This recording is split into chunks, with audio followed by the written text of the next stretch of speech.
Are your ulcerative colitis symptoms proving difficult to manage? Tremfya guselkumab can help you manage the cycle of UC symptoms. At 1 year, many patients taking Tremfya achieved clinical remission, and some patients also achieved endoscopic remission. Individual results may vary. Tremfya is a prescription medicine used to treat adults with moderately to severely active ulcerative colitis. Serious allergic reactions and increased risk of infections may occur. Before treatment, your doctor should check you for infections and TB. Tell your doctor if you have an infection, flu-like symptoms, or if you need a vaccine. Ask your doctor if Tremfya can help you manage the cycle of UC symptoms. Call 1-800-526-7736 to learn more, or visit tremfyaradio.com. Empower. Claire is practicing her breathing for her upcoming yoga retreat in Bali. Has she ever done yoga before? No. But Claire worked with Empower on her savings and investment strategy. She got good at money, so she can be a little bad. Empower. Invest well, live a little. Join our 19 million customers today at empower.com. Past performance is not indicative of future returns. Investing involves risks. You may lose money. Advisory services are provided for a fee by Empower Advisor Group, LLC, EAG, a registered investment advisor with the Securities and Exchange Commission. Om Namaste. This episode is brought to you by Shopify. Forget the frustration of picking commerce platforms when you switch your business to Shopify, the global commerce platform that supercharges your selling wherever you sell. With Shopify, you'll harness the same intuitive features, trusted apps, and powerful analytics used by the world's leading brands. Sign up today for your $1 per month trial period at shopify.com/tech, all lowercase. That's shopify.com/tech. It's really cool.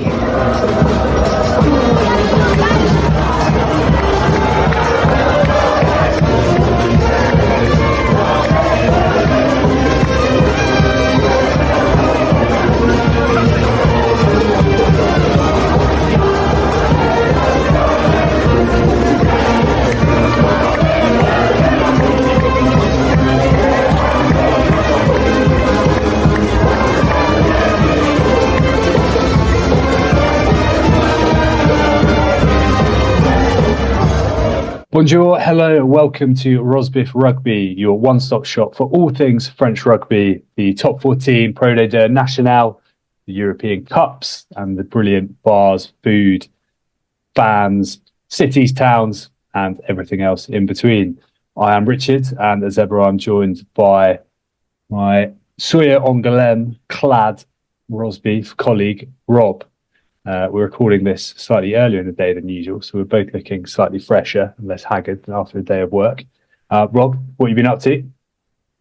I have had a very frustrating morning, Richard, we're trying to upgrade our sound audio stuff, but also trying and failing to get tickets to the Stade Aimé Giral at this weekend, where USAP Perpignan are playing at home to Clermont.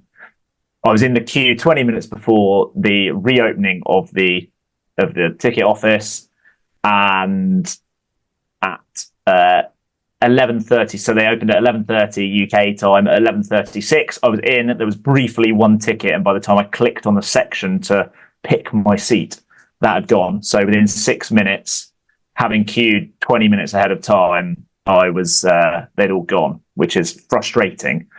But so I am open for tickets if anyone's got one. It's Saturday could be an early start traveling from Béziers to get there for the ticket office opening on the day. It could be doing that, seeing the players arrive at Stade Aimé Giral and then on to Narbonne to watch them against Carcassonne, or I can stay in Perpignan and watch Catalans Dragons versus Leeds Rhinos in Rugby Super League, which is very tight at the moment, nearly as tight as Pro D2. But it's been a frustrating morning. But I'm very excited about what we've got on the agenda for today. Very good, yeah. So we've got coming up. We'll jump into that in just a moment. But we're really thrilled to be joined by Agen Zak Farrance, it's Zak Farrance, isn't it? But yeah, we're joined by Zak later to get the lowdown on all things Pro D2, how a lad from the Haut Counties ends up in France, and we're really looking forward to it. Rob, you touched there. You're going solo this weekend, a nice little excursion to France. We obviously last week went pretty heavy on the recommendations for a trip to Toulouse off the back of Harlequins semi-final, which we'll speak about in a little bit more detail in just a sec. But our advice did not fall fully on deaf ears for perhaps the first time ever. Big shout out to listener, I was about to say long time listener, but it's not that long really.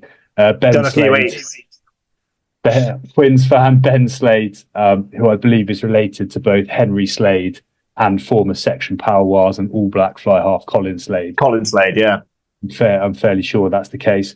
Who heeded our advice and actually managed to get to Toulouse without having to remortgage, and also brilliantly got to Carcassonne for their Nationale playoff game against Chambéry, which they won, which sets up a very enticing, as you just mentioned, fixture away at Narbonne. And I think they've already sold 8,000 tickets. I don't know if I'm going to get a ticket. I think they've already sold 8,000, or it's like target 8,000 or something like that for that game. Local derby in a semi-final for automatic promotion is pretty tasty. Yeah, it's very cool. A couple of call outs and we're sort of messaging Ben a bit. He sent us some footage. The ground at Carcassonne looks really, really cool.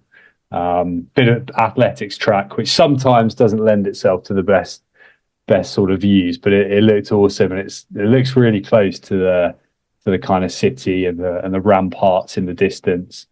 And another shout out, which we flagged that Martin Landajo was playing, former Harlequins player, Argentina player, was playing for Carcassonne.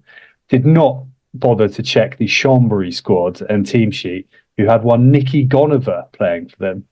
Who Ben also reminded us did play for Quins, which is quite forgotten.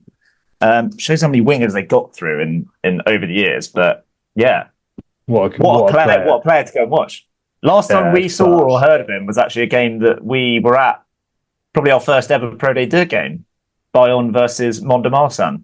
Trawling through the team sheets as a trip down memory lane recently. I was like, do you remember Nicky Gonover playing in that game for Mont-de-Marsan? Because I didn't. No. But I feel like I wouldn't have let that one slide, but never mind. So good to see that he's kind of stayed in France, enjoying France. Yeah, good. Awesome player, wicked player to watch. How old is he now? I think he's 40. I'm pretty sure I looked, he's 40. But yeah, what a player. But that was obviously the precursor. We'll jump straight in to Toulouse Harlequins at Stadium Toulouse on Sunday. Did you? Well, I did catch this. Toulouse obviously ran out. I think it was 38-26 winners in the end, with a reasonably late Juan Cruz Malia try. But it was far from plain sailing, and yeah, it was a pretty fascinating match. So yeah, where do you want to start? Should we go the first half? Toulouse. I want to start at the beginning, really. The atmosphere. I thought Nick Mullins throughout this game was exceptional. I don't think commentating is an easy job, and I think as soon as you start from our early footsteps into kind of doing recorded audio ourselves, it is a lot trickier than it looks. I thought he was phenomenal in terms of getting the balance between talking too much, letting the experts speak, hyping it up. But there was one point where he was like, he was like, I'm going to stop talking and we'll just let you guys soak in the atmosphere, and it was a lot of Mighty Quinn going on as well, not just LA Toulouse. I thought it was the atmosphere looked absolutely incredible, and that was partly the Quins fans bringing it as well. It looked like a decent amount.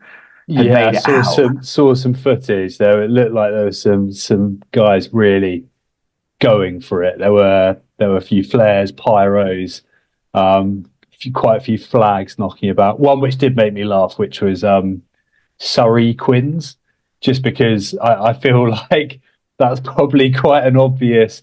Sometimes you'll see. So, for instance, I'm an AFC Wimbledon fan, for people who don't know, and there's a flag at the ground which is Basque Wombles, and it's the Basque. What, you probably know this? What's the flag called? The red, white, and green. Oh, I can't remember the name of it. Almost sort of Union Jack kind of shape. Yeah. So that I would say is quite niche, and it raises some interest. You're like, oh, there's some Basque Country Wimbledon fans.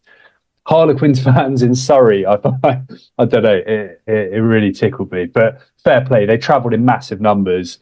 It was loud. I know one of our mates was there. It said it, was pretty phenomenal. Didn't regret it at all. Yeah, no regrets at all. And not surprised. I mean, first half, it was pretty chaotic, wasn't it? And we saw some very good stuff from Quins, but I think at points we saw the very best of Toulouse as well. I think, the first try, 4 minutes in, they came flying out the blocks. The offloading game was on point straight away. And that first try, I just remember my initial thought was, how on earth do you defend that? Because, okay, so you win your own line out, that probably helps. Flamand was brilliant at line out time. But then you've got, Cyril Bay makes first carry and makes yards after contact. Miarfu then makes what looks like quite a pedestrian carry, and then he just rugby league offload out of nowhere. Flicks it. The way like Malvaca, he's 118 kilos, and he's just running straight and then fixes the defence and out the back to Entrées. Just the skill set and like the use of each of their individual skill sets is just brilliant. And that was off the cuff. It's using your big carriers to get you over the gain line and offload, and then using, the skill set of your backs, Entrées chucking a 15, 20 metre pass. I just thought it was amazing. And that was without even that much DuPont in that one. Yeah. Yeah. And then fair play to, the first, I can't remember exactly how it ended, but before the first try, there was a real marauding move upfield as well, which Quins kind of managed to repel. And you're kind of thinking, for all, okay, it's early in the game, they've only scored one try, but for all of Harlequins' quality and ability to stay engaged, you're like, this feels quite different. Sure enough, go up the other end, rumble over with one of the more emphatic rolling wall tries you'll ever see. Yeah, it was on absolute skates. That was the second try. I think the first one was just I found it very surprising. Go. Yeah, how Marcus easy Smith. Quins had managed to get through. They didn't have to play that many phases to score that try, and I was kind of like, okay, for all Toulouse's brilliance in attack, they're going to need to defend the pick and go game a bit better. And then the second try, as you said, was a proper motoring maul, which allowed Quins to stay in the game. I think those kind of, Toulouse not quite being on it defensively in the tight bits in the first half. I thought Quins' defence was also very, very good. They were able to stop a lot of the initial hits. Given what was thrown at them. Yeah.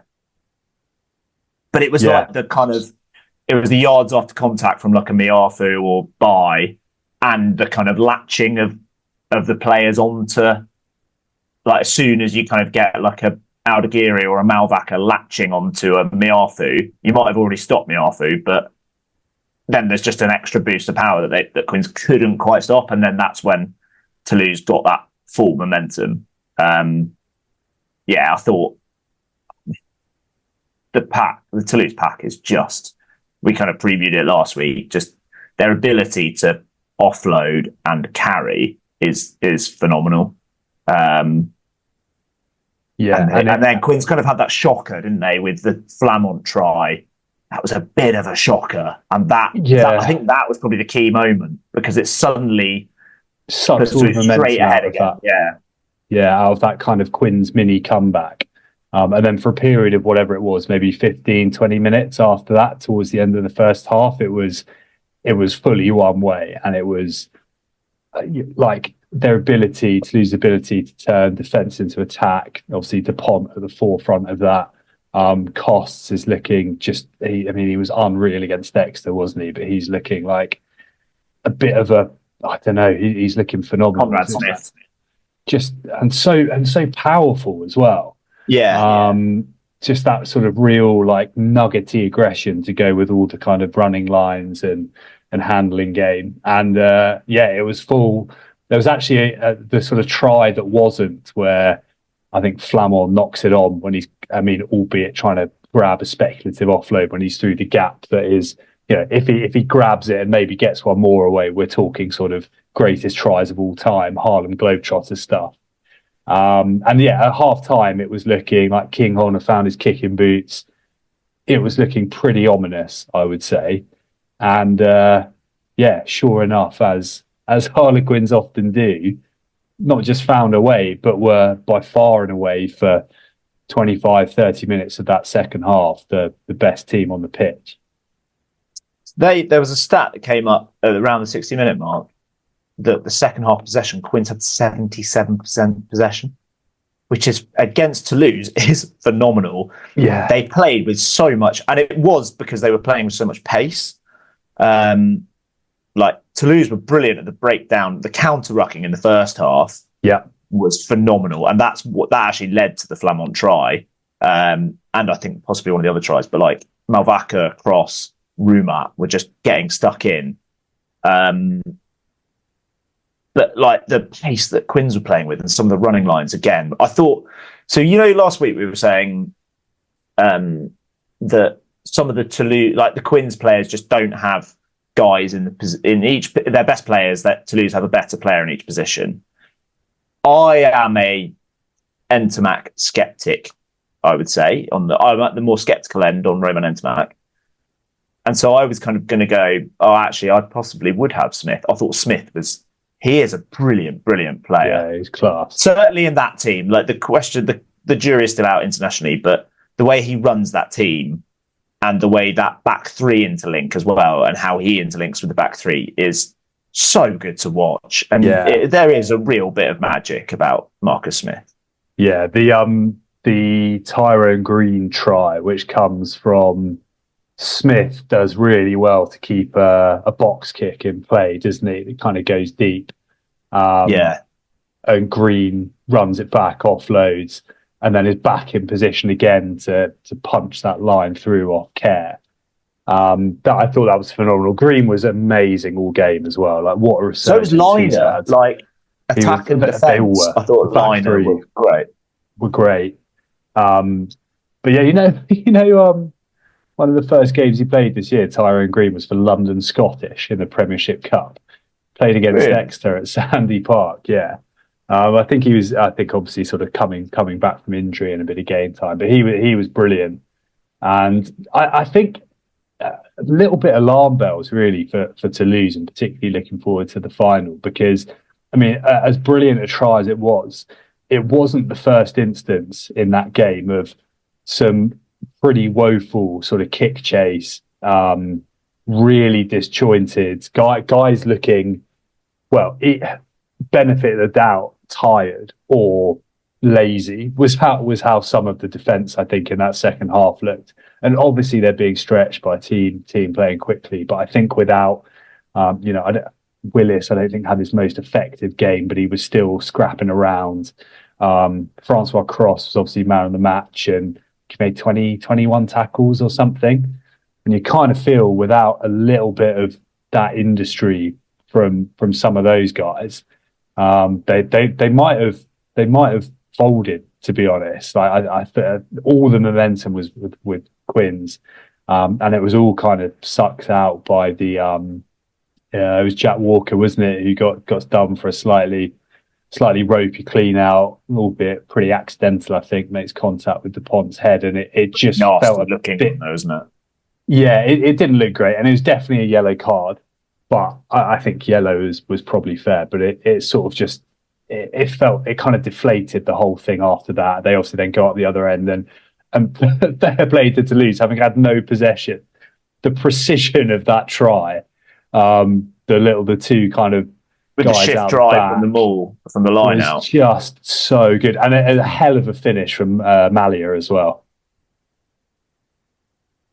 They referenced it on commentary, didn't they, that Ramos passed early. Ramos didn't have his best game, I thought. he looked quite pissed off to be on the bench. They did. I'd be amazed if he doesn't. If he doesn't start the final, that could actually cost them, because I do think they need his goal kicking. Yeah, I think they'll go brilliant. I think they'll go Kinghorn on the wing and Ramos instead of Malia at 50. Yeah, I mean, Kinghorn's no monk with the boot, is he? But two missed conversions is potentially, it could be enough, couldn't it? As you say. We've still seen it before in Champions League, like against Toulouse with Ihire West. That kind of really cost La Rochelle that first year, didn't it? Yeah. But I mean, yeah, what a game! Like it was fantastic. It lived up to hype, didn't it? It really did. And Quinn's fair play. I mean, I think we both thought the gap would be a couple of tries, but I always felt that it would be a couple of tries without Harlequins really ever, being within a score or closer. And yeah, they were full value for it. Looking ahead, who other than the guys who mentioned, Rob, I thought that was a lovely touch on a game with so many sparkling performances to call out the commentator as your star man up top for some excellent prose. But it sets up a hell of a final, you would think, with Leinster, doesn't it? Yeah. And it was interesting because I'm now going to call out some more pundits after the game, because I was just milling around at home, because I didn't actually watch it live, so I watched it yesterday, and I was listening to the stuff afterwards, and they were talking about how actually they reckon Toulouse were favourites. So Brian O'Driscoll, I think, was kind of being a bit coy and a bit nervous, and they were like, "Oh well, we saw the Leinster nerves and stuff like that." But I don't know. I don't personally think Leinster. I think Leinster go into it favourites. I don't think that. I think that was Brian O'Driscoll being a bit cute, because and Sam Warburton and Hugo Monio, I think they backed him up. I found that weird that they all said Toulouse. I think they all said Toulouse. One of them might have gone Leinster, but I think it will be interesting to see. Like, they both are those teams that have a spell, don't they? For 10, 15 minutes, they have a spell where they're unstoppable, and it's just who's going to do what in each phase. I thought, like, for all the chat during the Saints Leinster game about them Saints being nervous and jittery and frenetic and whatever, and the occasion getting to them, I think that was partly it. But I think, like, the way Leinster defend looks so hard to play any rugby against. Yeah. And that could be the decisive thing. But then it comes down to what we always say about Toulouse. Can you stop Miafu, Bai, Malvaca, the ball carrying of those guys? It's interesting that they don't really have the back row doesn't do a lot of ball carrying. Like, they all seem to do the kind of unseen work. Like, Rumat did loads of rucking. Brilliant line out forward. Hit crosses, we know is a brilliant line out forward. We know he's an industrious tackler. Ball carrying's improved. Willis's ball carrying's improved. They don't do loads, whereas the whole Leinster, the Irish back row, the whole Leinster 8 do carry. It's a fascinating game, isn't it? Yeah, it's so. And well also, obviously, Rich, Leinster have got the best 9 in the world. So yeah. I mean, I think there's probably James Lowe taking a head knock during the game and suddenly thinking that Jamison Gibson Park was the best 9 in the world, or forgetting Antoine Dupont existed. Maybe I think he's probably the second best 9 in the world. He's probably in the top 5 form players in the world at the moment. Like, he's been amazing, Gibson Park, particularly thinking where he kind of came from a few years ago, like this bench player, and he's the absolute, he's the heartbeat of them and Ireland now, really, isn't he? He's phenomenal. But I mean, that's I don't always quite buy into the one-on-one battles. I think it's a lot more fluid. But if there is ever a position that maybe in any given game you can kind of compare outright, the 2 9s is it. So I think that's so beautifully set up.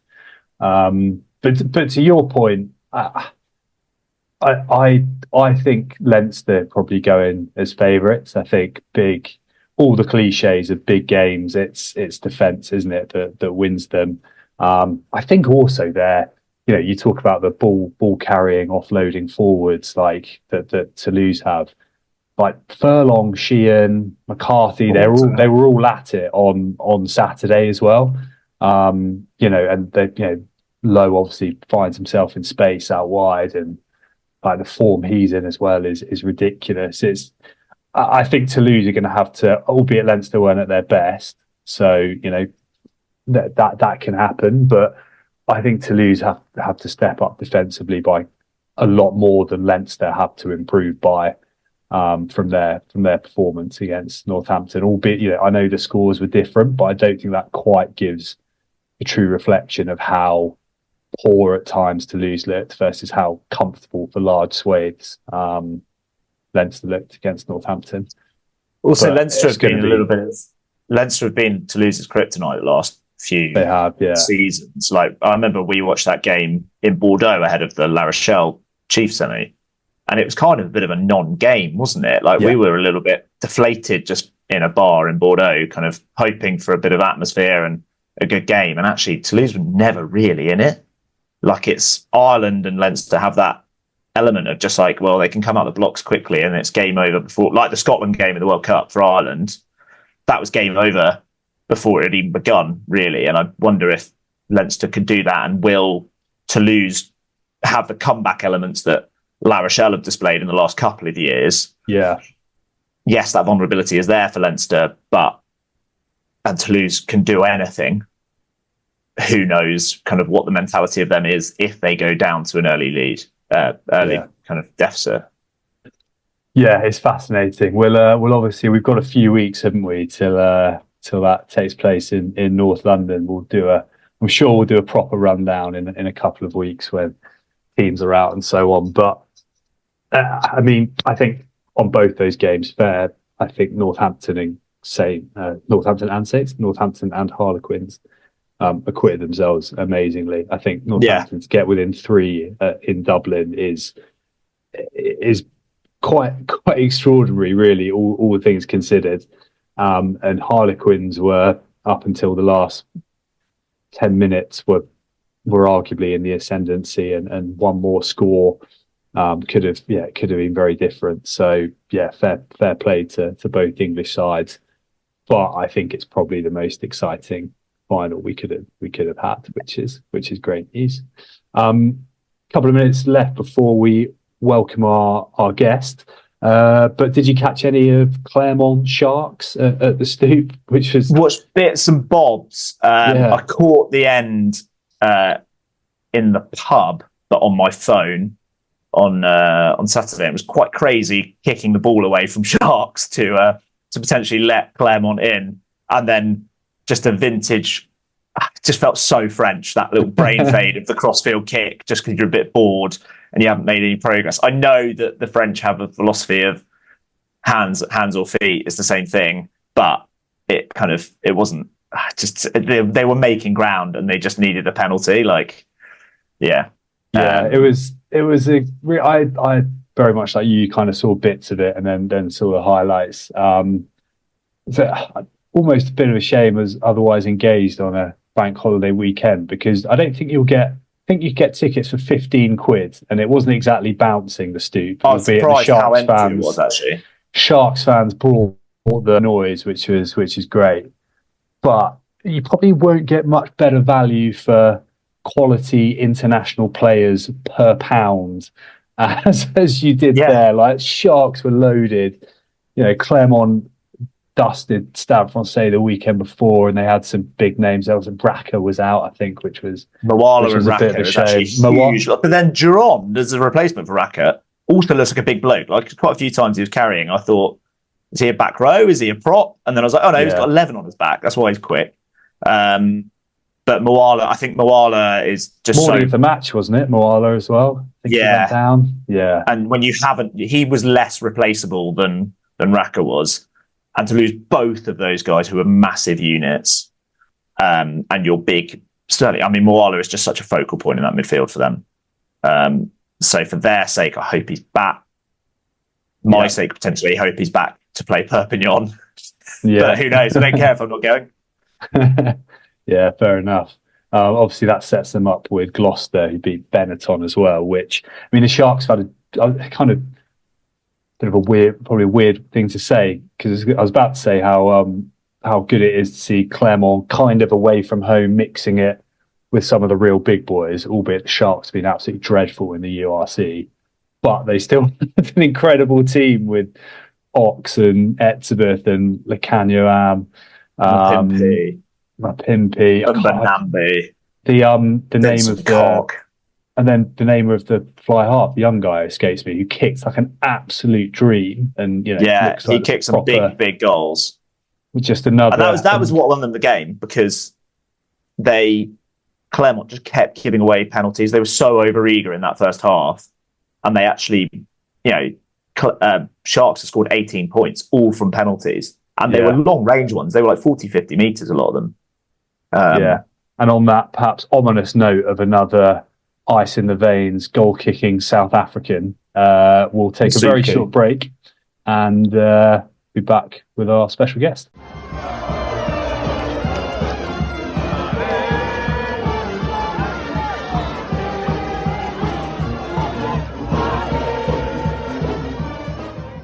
So we are joined by Rosbifs Rugby's first ever guest, which is incredibly exciting, both for me and Richard. We're joined by a man who has played 62 games in Pro D2 for Oyonnax and latterly Agen.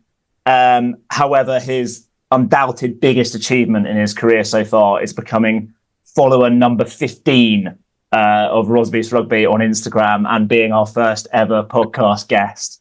But Zak Farrance, welcome. Thank you for joining us. How are you doing? Cheers, lads. Thanks for having me on. Privilege. It's an honour being the first. Yeah, you can always say grateful when we're getting Courtney Laws and Antoine Dupont on. You'll be like, yeah, but Zak was first. You've joined us and old Richard Barrington.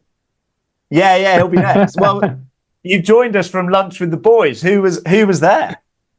Oh, I was with a few of the boys, with Baz, Harry Sloan, Joe Maximu, Mikey, Ben Vulavula, who you'd know. Yeah. A few of the foreign boys in Agen. Nice bit of steak.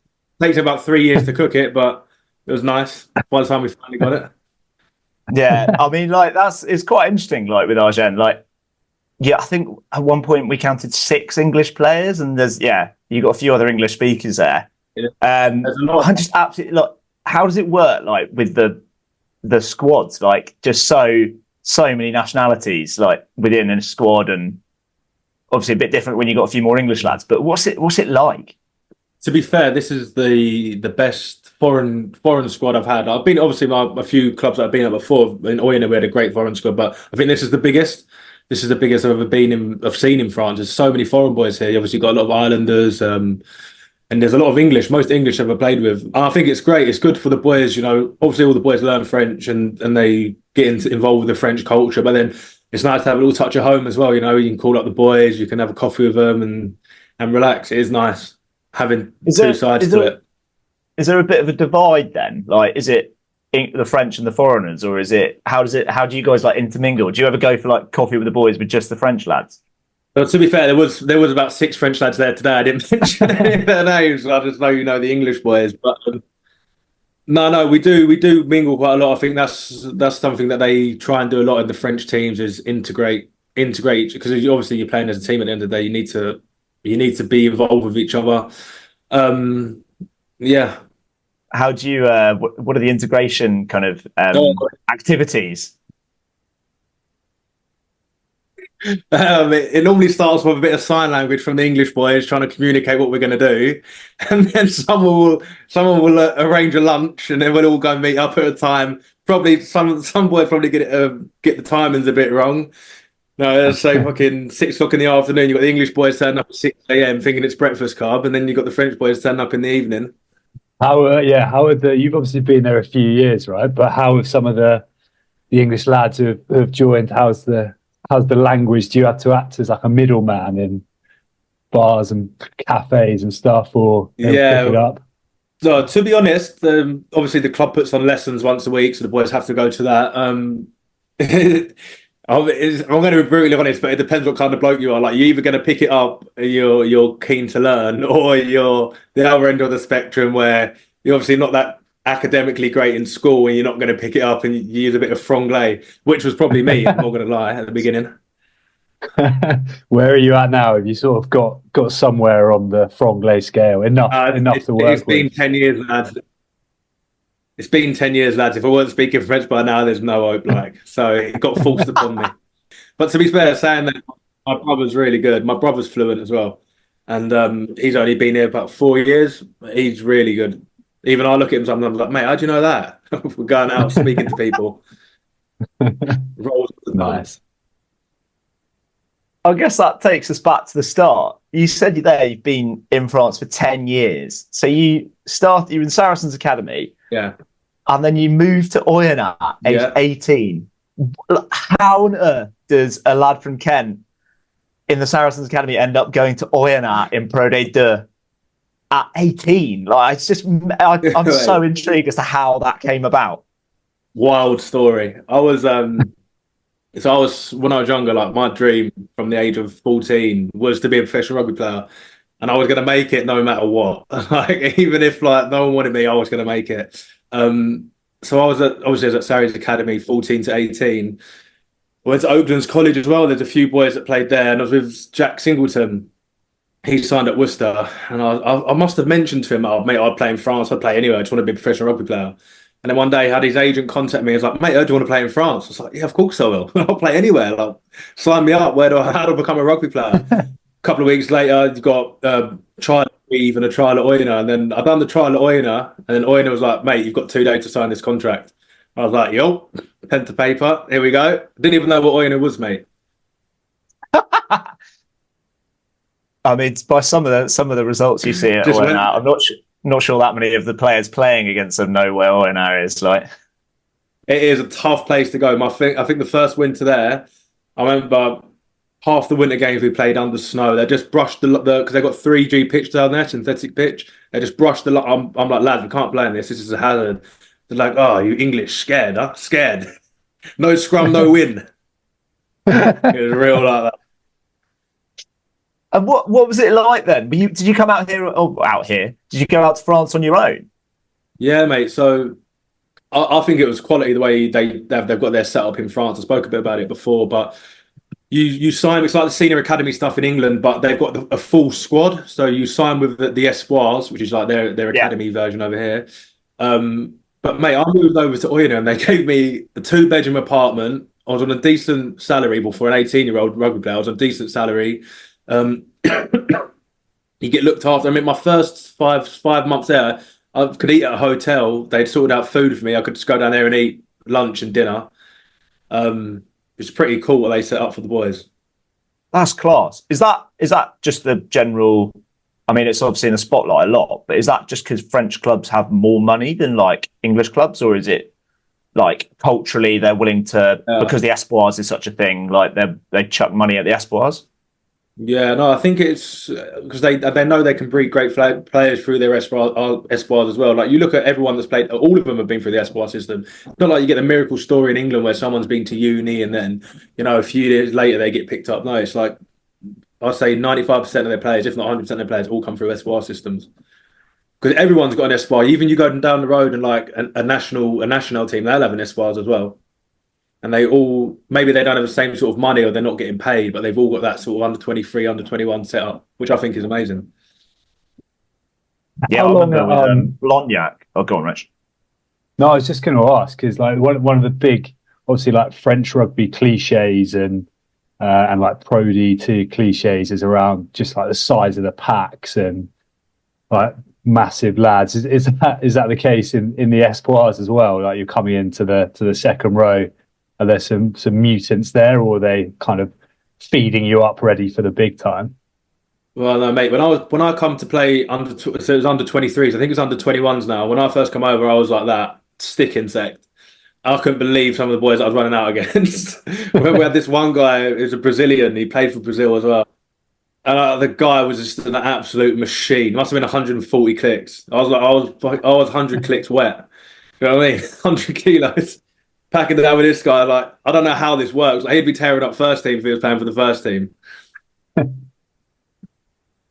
How do you get? It is a bit of a baptism of fire, but I suppose food, mate. I said to the agent at the time, I was like, mate, I want to get bigger. Like, would they give me protein and stuff? And he just looked at me and went, "You're going to France, lad. If they want you to get big, you're going to get big." A fairly like abrupt approach, is it? To the early nutrition just feed about what you. favourite protein they're going to give. That's class. Talk to us then about your time at Oyonnax. Like, you made your Pro D2 debut a few years after that, like 2018, 2019. So it's quite a long apprenticeship in the Espoirs then, for 4 years. Yeah, mate. It was a bit of a up and down situation for me. I love the club. I love the place. Don't get me wrong; it's a great place. I love the coaches there at the moment, especially Jylab. He's obviously an English coach. And when I first went to Oyonnax, he was captain of the first team. So it was a smooth integration. Like, he helped me along. And obviously then he became my coach a few years down the road. But yeah, I didn't get my debut until a couple of years after, mate. I was riddled with injuries. Obviously, I was not as big as everyone else. I remember my first 3 months, I'd done my ACL and then got back on my feet, cracked it, done well. Then after that, I'd done my ankle. I had to have another surgery. It's another 3 months out. But they're all like little step backs. But so I'd like to back myself to think I would have played for them a lot more and a lot earlier. But I didn't end up playing in my third year, which was great. I still had a load of Espoir games under my belt. But yeah, and then it's just the way rugby goes. You know what I mean? There's always highs, always lows. You're always going to get played and you're always not going to get played. And I did have a lot of different coaches when I was there as well. I went for a lot of different coaches. I think there was Olivier Azam was there, Adrian Bornanetto, loads of different head coaches come in, which they've got like, if you look at Oyonnax now, they've got a really good stability. So obviously Joe's been there for, I think, 6 years now. And the progression they've made in those 6 years is incredible.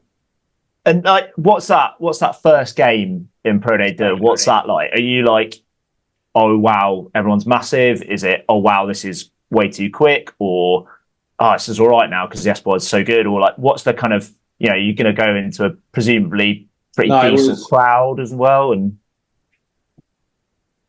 yeah, I remember it like it was yesterday. I was Colomiers away. It was at their gaff. And obviously Oyonnax is always a big team in the Pro D2, so wherever you go, all their city gets behind them. So I remember sitting on the bench in Colomiers back then, the bench was where the fans are. I remember all the fans just looking down at us, booing at us. It was like, lads, why are we sitting here? Yeah, and it was good. No, it was a lot quicker. That's why it was a lot quicker, because obviously the Espoirs are just as physical. It's a physical under 23s. They're still big blokes. You know what I mean? But it was just a lot quicker. And obviously he's extremely nervous as well. Where's the best or worst place you've been then in Pro D2 in terms of away fans, best atmosphere, best ground you've been to, that sort of thing? Like, where is it most, like, the most frenzied? That sounds pretty mental to be sat in the kind of home fan section, but that can't be the only place that it's all gets a bit rowdy. No, obviously it changes every year. Because obviously you get Bayonne that have been fluctuating, they come down. Sometimes Perpignan, them two places are very tough to play at. They've got really good fans. But this year, I'll say it's Vans. Their fans are unbelievably behind them. I remember there, I made a high tackle. The ref gave me a yellow card. Walking off, the crowd go absolutely wild, booing, go mental. The ref like, I need to check this again. Checked it, give me a red card straight. I was like, mate, you can't be doing that because of the crowd. Absolute bananas. Were you? Was it a shocker? You were hard done by. That's a problem. No, it was a bad tackle, but I thought, come on, you give me the yellow, mate. You can't be doing any more than that. You can't be changing it to a red straight away because the fans are booing.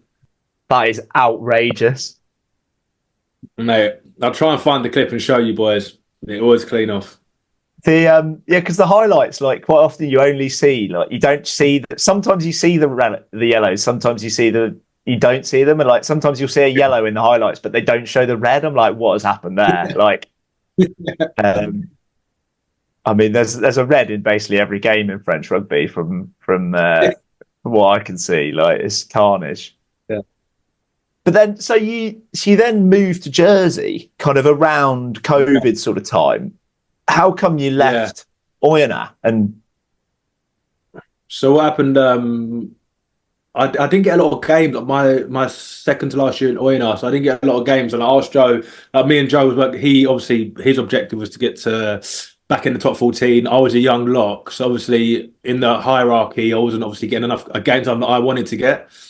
He had a lot of experience locked at that time. His objective was to get to top 14. Totally respect it. So I was just like to him, mate, I want to go somewhere I can play. So me and him was trying to work out a few solutions, and then he. And then I was like to him, I'm going to try and go back to England. He was like, yeah, that's fine. Like, make sure Jersey's the right club for me, etc. I went back to England, and then I had a really good time at Jersey. So I think I spent a season and a half there. So it was during COVID, that first season, we only played about 10 games. But I think that little step back into English rugby, like I really learned a lot as well, because it's completely different to over here. Learn a lot about fitness and the way to train and nutrition and stuff like that. So it was a good eye opener, and I really enjoyed my time over there. And I'm still in contact with a lot of the coaches and players from just that year I was there, 18 months. And then I guess what made you want to? Were you always was that always like a temporary thing to then, you've loved your time in Pro D2, you want to go back to France? Yeah, and I always had the. My goal was try and crack Premiership. I always wanted to come home and try and crack Premiership. Things don't work out how you want them to work out most of the time. You just got to adapt to it. So went back, didn't get what I wanted to get. And then there was a medical joker. Agen were looking for a medical joker. They needed a lock. And obviously I'm Jiff. So for them, it ticked a lot of boxes. And it was halfway through the season. So I thought, why not? Why not go back to Pro D2 and try and play over there? Did you know about the whole Jiff thing before you moved to Oyonnax? At such a young age, or was it just I just want to play professional rugby wherever, and then this is it was I just want to play professional rugby wherever, and then my agent was like to me, mate, you're going to be Jiff. It's like, you do know this is gold dust. I was like, yeah, sweet mate. Do I get a passport? That's all I was worried about. He's like, no, you don't get a passport. I was like, all right then. Well, I'm Jiff. Like, I don't know what it means, but looking back at it now, it's one of the best decisions, or one of the best things that's ever happened to me. I don't want to go into details, but do you? Do you get a little bit more cash than some of the English lads because you're Jiff? Or is it the other way around? No, I don't know. I don't ask them about their salaries. I just crack on like. The one thing I was trying to work it out, and I had a little look this morning. You joined Agen the year that they got their first win for a long, long time. So they did a whole year in the top 14 where they got 2 points and got relegated, and then you joined that year after that, and it was you guys only just stayed up, I think, didn't you? You were about 13th, 14th by the end of that season. Was that had they won by the time you joined? This is where it was crazy, because a lot of people were like, mate, why are you going to Agen? I was like, no, they've been in the top 14. I just had to work it out logically. I was like, they can't be that bad. They can't have lost all these games in the top 14. Then go to Pro D2 and lose all these games. I was like, they can't. It's not possible. Like they're not going to drop 3 divisions in 2 years. But yeah, they just won 1 game when I got here. I think they'd beaten Aurillac at home, which is the first win in I want to say 36 games or something ridiculous like that. But they had a great group of boys, great group of players that year that I joined, and then obviously Bernard come in, he's not here anymore, but he was the head coach for my past couple of years here, and he was great. Great coach, a great team manager. I think he runs his clubs like a military style. Well, not military style. It's not that strict, but like he's old school, and I think that works perfectly for me. Boys can't take the piss at the end of the day. So it's his way or the highway. And if you're on board, you're going to go well, like we did last year. We finished in the top 6, done well. Obviously, we didn't finish where we wanted to finish, but yeah. And then, but to be honest, that was one of the greatest half seasons of rugby I've ever played. I think I played most of the games that year. We was in the relegation battle. I think we had to win Nevers at home, which was great. Once we'd won that, we was definitely safe. And that was it was an intense end of season, but it was good at the same time. Sounds like you were the turning point, mate, in their fortunes. I wish, lad. When you come into a club like Agen, so obviously Brody at that point, but like really historic old club, like kind of won it all back in the day. Is there, I don't know, do you feel that as a player, or is that sort of in the past? And Or, are the fans on your back about how 30 years ago the boys were tearing up? Like, how does it... Yeah, is there a difference in expectation there? You've hit the nail on the head there. Obviously, the club was absolutely massive back in the day, competing in European rugby right at the top. So and a lot of them fans were still alive to see all of that. Like, you go in the town and then like Phillippe Sella's still around the club now. He comes in, he's at every game, he's around us most weeks. Obviously, he's a legend of the club, legend of France. So it's like, it's tough because obviously you understand that the fans, they've witnessed all of that. They've witnessed all that greatness. And now you've got boys that are, obviously you've got a good team, but obviously struggling at the moment. For them, they're pretty fuming, but it is what it is. You know what I mean? You'd be fuming as well if your team was back in the day top of the log and now struggling. But I hope things turn around for him. Good to know that if it's like park football, village cricket or professional rugby, there's some old boy lurking around the club who says it was better in my day. Doesn't change where you go by the sounds of things. Over here, mate, it's an old boy with a fake Facebook account that'll be commenting on the pages. Burner account just to abuse you. Flagging boys off, that's all that is. Yeah, unfortunately for us, Rich and I play at the same cricket club, and apparently they were the best club in England, even though they never won anything in about 2008. So a lot of them are still like, they're just coming back to the club with their kids. So they've got plenty of time on their hands to abuse you in the bar afterwards. Welcome to the club, lads. You know how it feels. Yeah, slightly different when Phillippe Sella is kind of saying, "Oh, lads, we were better in my day," versus some fat bloke from Surrey. He doesn't have to say anything. Just him walking around is enough. Just his atmosphere around the club is enough. On a like slightly, well, maybe not slightly more serious note, we talk a lot about like the connection between like fans and community and like the clubs and the players. Like, when you're out and about, do you like chat to the fans? Do you like interact with them? Do you chat to them after games? Like, what is the connection that like you guys have as a squad with the local town and community? No, I think as a team, you have in France, especially in France, you have to be quite close with them. There's a lot of there's a Agen, they're called. They run like a team supporters group. So they like the main fan base, and then you can join it. They go to all the away games. Like, we're very close with them, and they set up the big. I don't know if you've ever seen on TV, but when Agen play in some of the stands, they've got the big flags. So they create all of those. Like, they're really good. So we've got a great relationship with them. But yeah, when you're out and about, a lot of people, especially in Agen, everyone, I think the majority of people know who the rugby boys are. So you just got, do you know what I mean? You always got to be nice and chat, but no one's ever tried to slag us off in the town. Everyone's always nice. It's just on Facebook after they'll be a bit rude, but. Yeah, to be fair, at that Montauban game I went to, the Agen fans were absolutely class in one section of the stand. Like, it was absolutely class. I guess the other thing with like the fans is, and Agen this season in particular are a good one for it, the home and away thing in French rugby. Why? How? Like, Agen, they only get there. I think the only away win was that Montauban game that I was at, but like that's the only away win all season, and then they're nearly unbeatable at home. Mate, it is berserk. French clubs normally just send all the foreign, because the foreign boys, we don't mind like home or away. For us, it's a game of rugby. Like in France, it's like, no, you defend your home, like it's your castle. Like, you know what I mean? Home games are so big, and away games, it's like, right, if you win an away game, that's great, but it's not. Do you know what I mean? It's not the be all and end all. And I've been before. I've had coaches that have literally had two teams. You've got an away team and a home team. It's like all the big dogs, all the French big dogs will be at home, like loving it. Send all the foreign boys, all the espoirs to the away games. But why do the big names just not fancy it? Like, is it they don't fancy it, or like they can't be asked, or just it's scary? Most of the boys do fancy.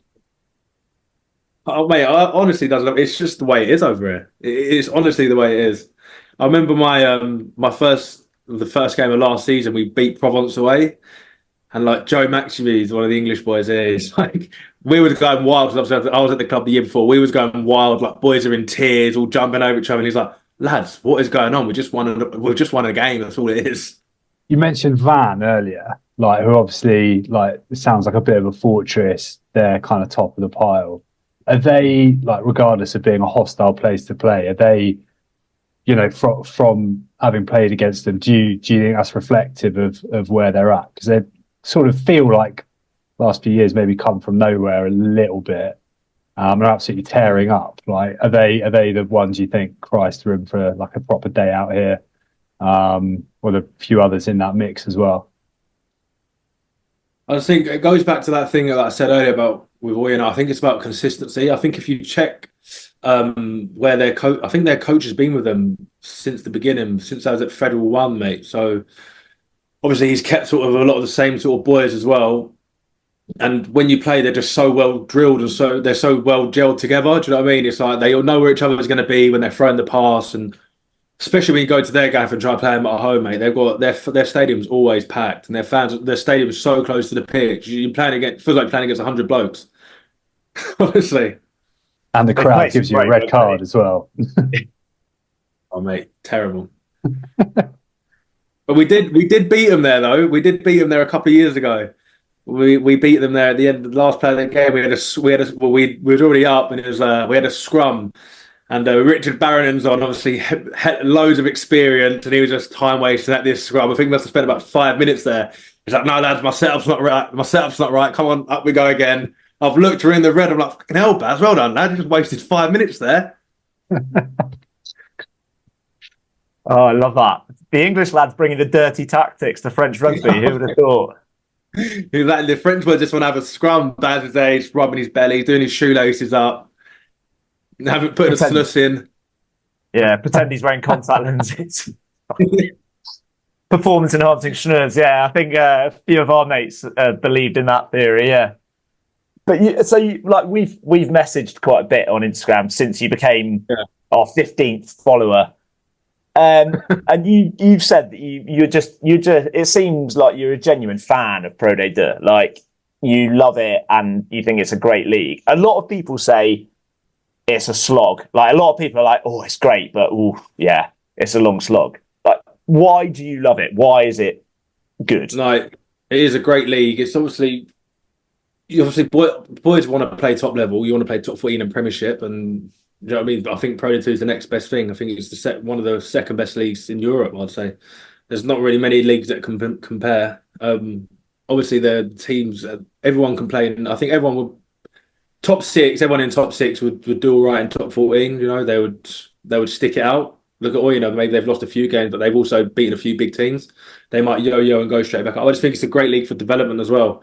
But like I said on another video I've done, not a lot of boys are developed at, like, everyone develops at different ages. I mean, do you know what I mean? You can go into the championship, play semi-pro, and I feel like you get lost over there. Over in Pro D2, it's competitive week in, week out. You're always playing against big teams, you're always playing against internationals, current internationals. So I think it's a great league. Who's that? So I was trying to work it out. I picked out a few of the games through your back catalogue of like who's like the best like player or best name that you've like played with or against. Because obviously you've got current Agen squad. I'm thinking Tane Takalua, great set of calves, Tongan captain. You've got Alex Buran like being plucked out of nowhere in your brother's position at tight props into the France squad. But like, are there any like big names that you've kind of played with or against? You're like, how the fuck am I here? There's a few, lad. There's honestly, my time at Oyonnax, there was a few. Obviously, Vincent Dabati, he's coaching there now. Obviously, towards the end of his career, I remember, mate, we played against Carcassonne. I was only a nipper back in the day. He caught the ball. One bloke's gone to tackle him, knocked himself completely out. He's knocked two blokes out with one carry, and I'm behind him like, "Go on, lad, keep going. Riding his back, it's a big walrus. He was a machine. But no, the best player that I've ever played with, it has to be, it's not even an international. I lived with him as well, Ben Botica. He was absolutely class in his prime. Really? Yeah, he won top 14 player of the season. The year Oyonnax got relegated. I think he's one of the only ever non-international players to win that. So that's he's playing for Angoulême at the moment. Yes, that's why I tried to wear a bit of kit for every call that's related. I don't have any Agen or Oyonnax stuff, and neither does Rich. But I know your brother played at Saxby, so I've got a hat and t-shirt. he was real talent, and he was a good bloke as well. So I love playing with him. He's probably one of the best players. Yeah, He's become a bit of a cult hero at Saxby. He's been brilliant this season. He kept him up. He was class for us as well. He's a class player, mate. I think he's had a bit of bad luck the past few years, but he'll get back on his feet. The names that I found from your back catalogue, Lionel Boxeast, that was a real. I was like, wow. But then also like bit more relevant, Emilien Gaeton, who's class, and Paul Grau, the new Antoine Dupont. Yeah, mate, I played with both of them. That was my first year at Agen. Both very exciting talent. So it just goes to show, though, boys that play in Pro D2, there's so much talent in the Pro D2 that's obviously knocking on the doors at most top 14 clubs, and in other cases, knocking on the doors at international level. I mean, you're not really going to find that anywhere else in the world. The French are developing rugby on a different level. Who's winning Pro D2 this year then? Ooh. I'm going to be rogue with it. I'm going to go the dark horse of Dax. Oh, yes. Nice. I love that. I mean, I love an underdog. Nicera as well on the wing. I've been calling him the next Rapeni Thau. Like, he is an absolute jet. I just think it's incredible what they've done. They've obviously come up, finishing top 6. No one really believed in them, but I think they're great. Obviously, shows what rugby's all about. Seeing them boys in the top 6, and I don't know many of their players. I don't think anyone does. They're obviously a great team, doing well at the moment, and if they go all the way, mate, I think it'd be unbelievable. Shows how good Nationale is as well. Exactly. It shows how it's French rugby, mate. It's unbelievable. Who do you think in that access match? Probably be against like Bayonne or Montpellier, most likely. Which one of those top 6 do you think is most well suited to turning over a Montpellier, say? It's got to be someone with a big home fan base. Like the past couple of years, them top 14 clubs. Even when I was at Oyonnax, we played Grenoble, but we come down. We had to play at Grenoble because we was in the top 14, so we had to play the access match. I think it was the first year we done it, and we got smashed by them at their gaff. So it's like whoever's got their stadium was full. I've never seen Grenoble Stadium like that before. It's a derby as well, but their stadium was full. It's got to be someone with massive vans, mate. Vans get the access match. I mean, they could definitely turn over whoever it is that comes to their gaff. They should get there as well, top of the league, and then them and probably flying heads all year, doing really well. 2 great teams. And then who's going down? Right, it looks like it's going to be Montauban now, isn't it? And first ever access match for Nationale as well. Yeah, that's what the boys were talking about that at lunch. We might boys be keen to go and watch it wherever it is because it's interesting. No one really. Do you know what I mean? No one really knows what's going to happen there. So definitely a game to watch. Be a very interesting game. But it's either going to be Rouen or Montauban, isn't it? Yeah. Well, these next 2 games, mate, got some unbelievable games coming up. And Agen have just given up. They've let Biarritz let Biarritz off the hook, didn't they? There's a big fighting spirit here, mate. Don't worry about that. The boys are on form. No one likes losing. It's just professional sport, mate. Yeah. Nice one, Zach. That's been absolutely class. I've absolutely loved that. No, good lads. We'll do round 2 in about 8 months. I'll be your second. Be your first and second. yeah, probably, yeah. Well, we need to get. I need to get out to a Zak Farrance game at some point. Yeah, 100%. We will. We'll schedule in for about 8 months. Perfect. Nice one. Wicked. Cheers, Zach. That's right, lads. Thanks for having me on. I'll keep in touch. Nice one. All the best, lads. Mate. Thanks very much, mate. Good luck. Cheers, mate.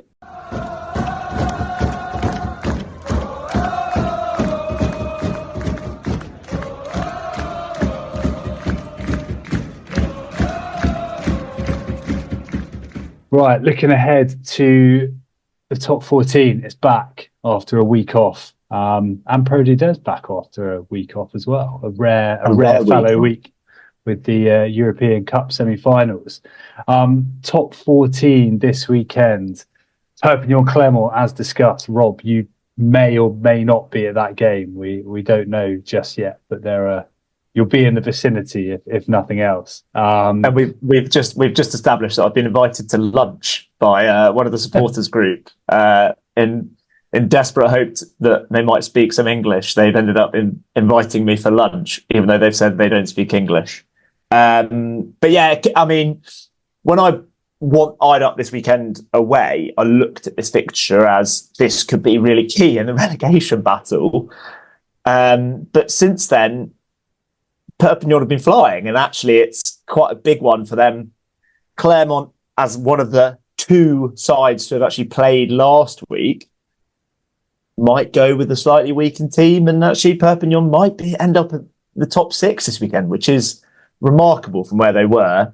And the fact it's so hard to get tickets for this game, both at the initial opening and on the resale, suggests to me that, as Zach was saying on our interview just now, Perpignan fans love one of the rowdiest. I think they are feeling the vibes in Perpignan from what I can see.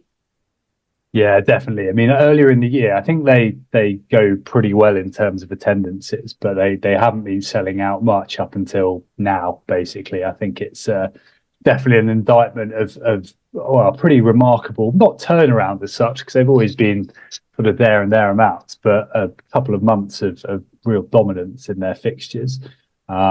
Yeah, we'll wait to see if we have a correspondent in the ground or not, or just in a bar with some local Catalans. Racing played Bayonne. Do you know where that game is? No, I don't, but I do know Racing occasionally play. I can't remember the name of the ground, but I think is it there where they've hosted the odd game before? I don't know. Is it where they had to move a fixture because Ed Sheeran was playing at La Défense? I don't know if they've played there before, but it is at the Stade Abbé des Champs, which is the home ground of football club Auxerre, which is actually in kind of towards Burgundy, like Chablis region. So quite a long way out of Paris, but not miles away. Yeah, I feel like they have done this. Maybe one for next week. I'm pretty sure they've done this before. But yeah, very cool. Love a little outground. Big fan. I wonder if a man who started his career at Auxerre, one of the greats of the game, will be there. Eric Cantona. Oh, was he? Did he started work? Yeah. Oh, good knowledge. I'm surprised they're not playing at like Massy though, or somewhere like that. You know, like a Nationale, or one of the I don't know, or Parc de France. Maybe, who knows? Maybe brings Bayonne into it a little bit, given their previous exploits in Paris. We'll see. Interesting to see how they load up for that one. And then at the same time, we've got Castres Montpellier, two teams who, well, we know about Montpellier's travails. Castres struggled a little bit of late. They're not out of it at all, though. They're not out of it at all, but equally you'd say there's probably a little opportunity for Montpellier there. Yeah, there's a little bit of opportunity for Montpellier. They've not got the worst run in themselves. Castres have also got a semi-decent run in, so it's not quite do or die for either of them, but also a loss for either of them could actually consign them to a pretty rubbish end of the season. Yeah. Yeah, definitely. And obviously anyone that's wanting tickets for Alice Cooper later in the summer may have been able to pick up that tickets to that game. Just a crowd full of like glam rock and metal heads and cheering them on. Toulon, Lyon, whether they're going to get more than another point away from home, probably not. I think not happening. Gloss over that. Pau, Oyonnax. Oyonnax off the back of that win against Castres, albeit off the back of an implosion. Pau, I think you would fancy them there to keep themselves in the top 6 hunt. And then the late kickoff on Saturday, Bordeaux-Bègles, La Rochelle. That feels tasty. Bit of a Atlantique derby. It's a fascinating game, yeah. Yeah, I mean, again, you sort of. I mean, La Rochelle can go kind of full noise across the board now, can't they? You wonder yeah, you wonder if they might have just not run out of steam as such, but it's a lot to. Feels like they've got like a real not mountain to climb in the typical cliche sense, but it feels like a hard slog for them to get to pick themselves up off the canvas after that drubbing in Dublin and then come back and do the business here. I think the week off could have done them the world of good, though. That's the interesting element of this, because Bordeaux obviously was stunning against Bayonne. They really were majestic. And Clermont, sorry, not Clermont, La Rochelle, they really needed that break, given like how just tired they look this whole season. It could be, 1 week to reset, 4 games, let's give it our best shot to make something of this group and this season, and not let it all be a bit of a letdown. But that said, I can't really see them getting a result at UBB. I just think the way they played in the last, and also La Rochelle were not great in the last round. Scraped to win at home against a kind of weaker Toulon side. So I'd be backing UBB in that one, especially if Lucu and Jalabert turn up the same way they did against Bayonne. Yeah, you'd think so. And then the sort of real nice weekend ender, top 2, Toulouse, Stade Francais, and you wonder, maybe you would expect a few of the big hitters to be maybe rested, rotated a little bit, but I don't know. Will Stade see this as an opportunity to catch them after having a week off? I don't know. This feels like properly interesting, doesn't it? Stade Francais won loads away from home, albeit then got absolutely smoked down at the Marcel Michelin a couple of weeks ago. Yeah, how they're going to line up, I don't know. Contrasting styles, feels a real one for the nerds. This, yeah, it's going to be the kind of attack versus defense sort of thing, almost, isn't it? With these two, I tell you one big name who is unlikely to be playing, and I think that is probably Blair Kinghorn. Don't know if you've seen some of the footage of his nose following the game, and now kind of full Katie Price plasters everywhere all over his nose. Yeah, I'd imagine he might get arrested. But Toulouse haven't lost at home all season, and we've talked so many times about their depth. So I just think, I think they probably will have enough. I think Stade are just starting to stutter a little bit, given their last couple of performances. I know they got that late win against Bayonne at home, but perhaps about running out of steam. Possibly, yeah. You'd think Stade they're as good as kind of, you'd say they're in the last 6. Big carrot, obviously, of a home semi-final, even if it's to sneak a couple of or a bonus point out of this.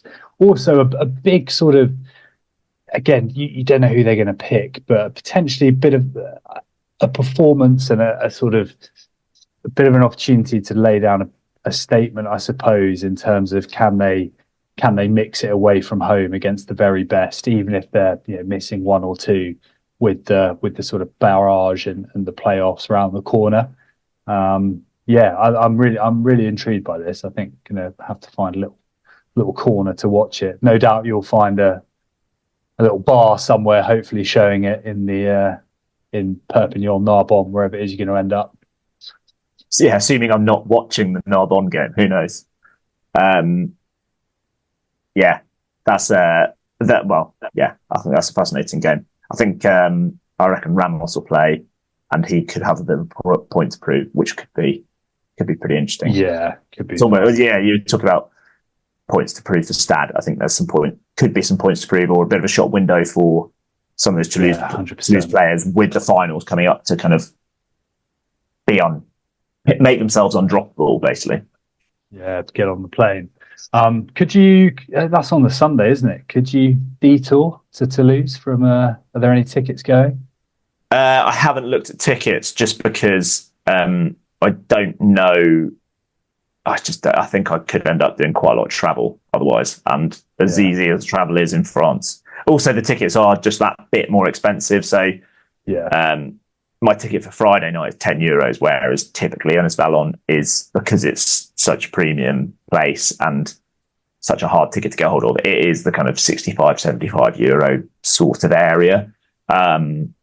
Still cheaper than a lot of UK places, but it's just that's that. And the train is that little bit more expensive than Carcassonne, Narbonne, Béziers sort of thing.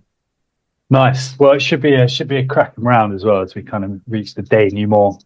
Speaking of which, we are into almost unbelievably the final 2 rounds of Pro des Deux. I remember when we were in France watching the World Cup back in early September. The Pro des Deux season was 4 weeks in, and they were playing midweek games between the World Cup, which was a really nice touch.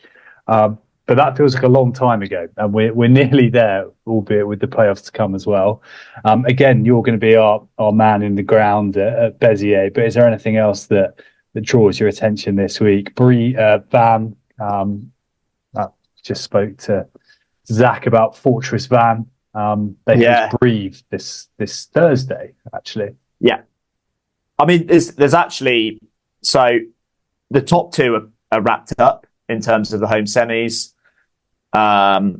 We're pretty much there as to who the bottom 2 are going to be as well. So the kind of battles are only really who's going to be the automatic relegation side and the top 6. But remarkably, almost every game this week has something riding on it. Van v Brive, you've got a team that play great attacking rugby at home against a side that's trying to get into the barrage. The game that I'll be at, Béziers v Nevers, is a pretty similar one in that you've got a kind of side that at home plays lots of free-flowing rugby against a very physical side. So Béziers are at home to Nevers. Béziers are pretty much locked in. They're locked in, and they can't now get a top 2 slot. They need now to win to make sure that they get that home semi the home barrage place. Nevers are level on points with Mont-de-Marsan, who are currently 6th. So if they lose, they're not out of the race for the barrage. And we could still end up seeing this game in a few weeks' time, but both sides kind of do quite need a win. But I reckon Béziers. So Béziers are aiming for 10,000 for this game, which I had a little browse of the context for that. The StoneX Stadium is 10,500 people, and Sale, I think, have got above 10,000 once this year at Christmas time. So it's just like, that is astonishing, really, in terms of fan attendances. You've got what could have been a bit of relegation decider a few weeks ago. Rouen v Saxe-V. Saxe-V are now safe. They're actually in 10th, but Rouen are now, remarkably, having been bottom all season, a win away from not being very bottom and not in the automatic slot, because they're only 3 points behind Montauban, who are at home to Mont-de-Marsan. Mont-de-Marsan need the win to cling on to their barrage spot. Montauban really desperately need that win, because the following week they go to Aurillac, which is a horrible place to go, although they could get away with it because Aurillac will be playing for nothing. But to have any chance, you don't want to be going into the last weekend bottom, I don't think. Especially as Rouen home form is so good. They've won 6 in a row at home now, so you'd imagine they'd get that win against the Saxe-V side. They're safe. Could be all changed. Biarritz are not technically or mathematically kind of safe. They are only 7 points, I think 7 points above Montauban. And so they could still end up in the access match slot. They're at home to Provence, who are one of the strong sides. Zach said, Van and Provence are the sides that are playing really well this season. I mean, you'd like to think they can sneak something at home, like a point, before they have to go to Brive next weekend, who will probably be fighting for that last barrage spot. They see themselves as a big club. They're wanting to get back into top 14. They're going to be fighting for everything to get in that barrage slot. So it's, again, Spirit's a side not wanting to go into the last weekend not safe. So it's there's a hell of a lot to play for. Yeah, and then apart from Valence Romans versus Aurillac, which is a legit dead rubber, a side that's not won away from home all year against one of the best. I think they've lost 2 at home, Valence Romans, and not for ages. So yeah, Dax again. Zak's outside tip for promotion at home to Agen. So that could put they could end up, depending on the Béziers and Grenoble results, although we would back Béziers and Grenoble to get home wins. Dax could in theory end the weekend with a home barrage game. So yeah, and they can secure their slot in the barrage this weekend as well. Yeah. All to play for, as they say, is quite amazing actually. How few at the end of a season that long, just how much there is to play for at both ends of the table. Is that middle kind of chunk is so congested. It's fascinating. It'll be awesome to see where we end up going into the last game or the last week rather, and the permutations. I'll be honest, I hadn't realised quite how far Rouen had closed the gap. They were pretty much dead and buried, weren't they, about a month ago? And they've just snuck up, which is great testament to them. 3 points behind. They can't catch Biarritz in 14th, but they are 3 points behind Montauban in 15th. Yeah, and therefore could possibly, I suppose, to round things off, could possibly play either a Narbonne or a Carcassonne, that we've already discussed, or Stade Niçois or Suresnes, who perhaps somewhat surprisingly overturned Albi in the game we'd flagged as part of the trips to Toulouse last weekend. Went to Albi, Suresnes, Parisian club. Have you seen their logo? It's got a saxophone on it, which is a really nice touch. Yeah. I'm not quite sure what the history is there, but maybe one to look into. But they travel to Nice at the same time that Carcassonne go to Narbonne, and one of those teams will be playing, you would think, either Montauban or Rouen in the next few weeks. So one to keep an eye on for there. Right. Anything else on Pro de Nationale before we take a short break and come back with some Petit-Fours? No, I'm good to dive into the. Well, I guess it kind of ties. Let's link in from the Carcassonne game last week to the Petit-Fours. There's the astonishing thing that I saw on Instagram on the kind of when you go to these games in France, they do a kind of day schedule, don't they? And it's pre-match, match, après-match, and they had Carcassonne had I think the game was 7:00, wasn't it? So it was the après match was 9 p.m. until 1 a.m., which is a pretty hefty après match. Yeah, as it is. And there was then in town, as part of their match day agenda, the after, which started at 1 a.m. I can't remember. I think it finished at 5. Like maybe that was a punchy prediction that they were gonna get that win. But that I've never seen that before. That is loose. Yeah, that's pretty aggressive, isn't it? Fair play to Carcassonne.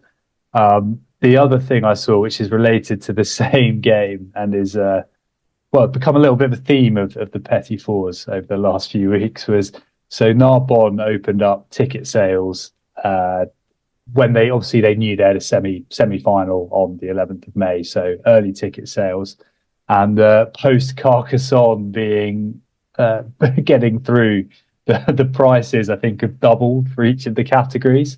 So I did think they were a bit punchy when I looked this afternoon. Yeah. I mean, we're not talking anything wild, but I think the cheapest ticket has gone from 10 to 20, and maybe there's 15, a ticket that was 15 euros. Yeah. So again, love a little bit of skullduggery, try and prevent your local rivals coming down. As we say, we don't know yet, but we might have Rob in the ground there possibly. I think you could do much worse as a fallback to the Perpignan game than be there. I think it'd be quite an occasion. My other thing for Petit-Fours and Digestifs for Carcassonne is I don't know. I assume they've done this every month, but we've only just started following them. They do a Player of the Month award, as I'm sure a lot of clubs do. And this month, for April, Sean Aidendorf, former Northampton Saints. Yep. Yeah. I think they are sponsored by Media Clinic, which is a photo shoot of him kind of celebrating or kind of going on the socials for the Player of the Month award. Basically looked like he was doing a day shift in Dixon's. Like, I think Media Clinic are like a kind of phone and digital camera shop. But I was like, well, hang on, what is this post? Oh wait, it's their Player of the Month. They genuinely look like something out of like a British sitcom for a phone shop. Yeah, like phone shop. Incredible. That's superb stuff. It's good to see.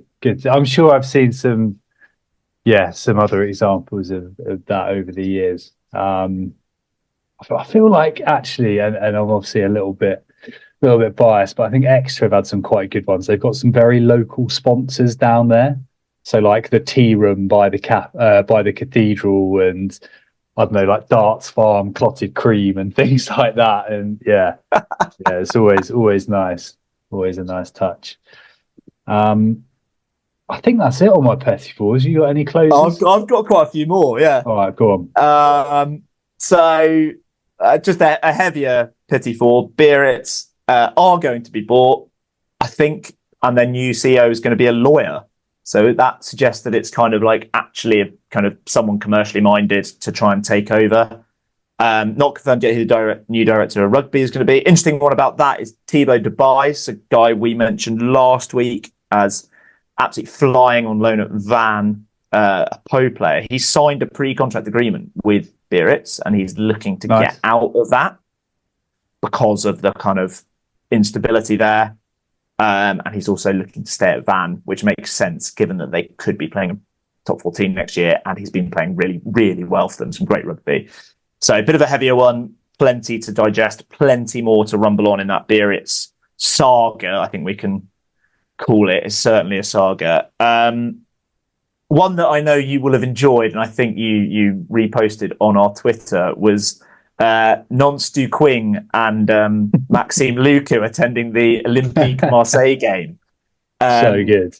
And going a little bit incognito, Nance Du Quing in a white wig, cap and shades, and Maxime Lucu, the best looking bald man in the world, with a full blonde wig, like full blonde Sandy from Grease ringlets, just dancing away. Presumably, it must have been Stade Velodrome, wasn't it?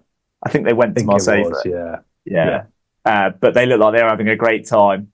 The other one, which I think is the most amazing clip I've seen on Instagram for a long time. So, in French rugby, they have a tradition with the shield of so the Brennus, you actually kind of need to play around with it. And Entermac a few years ago was surfing or bodyboarding it, wasn't it? Yeah, and they kind of doing kind of sliding down the street on it. So Lorient won Regional 1 in their region. They had a video of two blokes on a boat, and they are quite high up on this boat. I don't like above the sea. And this bloke is kind of standing on the edge with his back to the water, and another bloke has then lobbed the shield into the sea. And the other bloke has done a backflip off the boat, full rotation, and landed feet first on the shield. It was I saw this on Rugby Amateur. Again, a stunning social media post from them. I'll repost. I think I reposted it on Instagram, but I'll repost it again. I think the caption was like applying to the Paris Olympics. It was a genuinely good dive, to land perfectly on the shield, and also just the most ridiculous thing to a way of treating a trophy that you've just won. That's outrageous. Great to see that tradition. I think I saw another one from them of someone just doing some shots off, using it as a table for some shots of what looked like quite an aggressive liqueur. So good to see that tradition. And a lot of these games are or a lot of the finals are being played over the last week or so. So plenty of that knocking around on French social media. Just an epidemic of trophies getting battered across the country. R.I.P. the trophy. Fantastic. Right. I think we're done, aren't we? Yeah. Great pod. Great to have Zak on. I think that was both of us really enjoyed that. Hopefully you guys did too.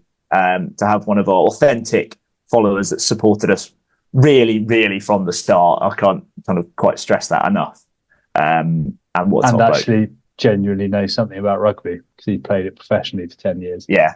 Unlike us two idiots. Yeah. Big shout out to Zak. Really, really appreciate his time. Rob, have a fabulous time in France, wherever it is you get to, whether it be Narbonne, Perpignan, Toulouse, who knows? But I'm sure you'll keep us updated of your travels. Great. Thank you. As ever, I've been Richard. That has been Rob. We have been Rosbifs Rugby. You can follow us on all the usual stuff. You know where it is by now. At Rosbifs Rugby. At Rosbifs Rugby. Au revoir. Au revoir.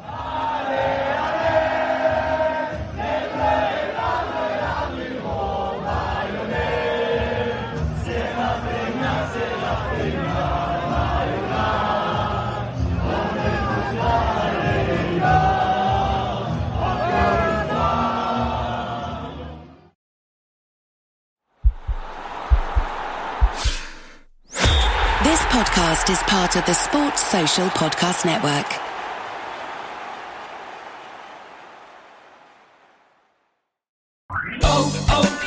O'Reilly. Check engine light on? Take the guesswork out of your check engine light with O'Reilly Veriscan. It's free and provides a report with solutions based on over 650 million vehicle scans verified by ASE certified master technicians. And if you need help, we can recommend a shop for you. Ask for O'Reilly Veriscan today. O'Reilly Auto Parts.